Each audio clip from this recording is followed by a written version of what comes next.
Puluhan ketua RT, ketua RW, serta ibu-ibu PKK sekelurahan Bukit Baru, Kecamatan Ilier Barat 1, Kota Palembang, menghadiri kegiatan reses anggota DPRD Kota Palembang di kantor Lurah Bukit Baru, Jalan Tanjung Barangan.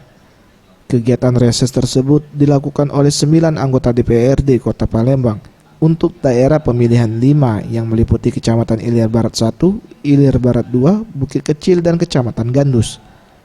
Kesempatan tersebut dimanfaatkan warga yang hadir untuk menyampaikan aspirasi dan keluhan yang disampaikan masyarakat kepada anggota DPRD, mulai dari akses jalan yang rusak, sistem drainase yang tersumbat, distribusi air bersih kepada warga, penerangan jalan, serta bantuan lainnya.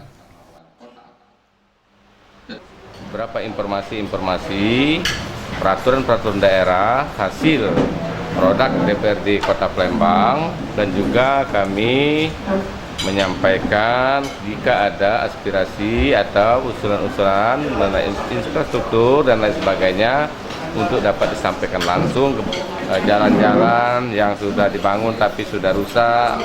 Ada juga siring-siring yang sudah dibangun tapi perlu normalisasi. Ada juga usulan saluran air yang baru, dan begitu juga ada penerangan lampu jalan yang belum dipasang sebagian, dan ini insya Allah teman-teman komitmen untuk merealisasikan hal tersebut.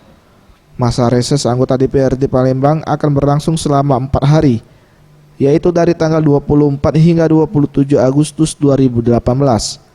Selanjutnya hasil reses ini akan disampaikan ke sidang paripurna untuk selanjutnya direalisasikan sesuai anggaran.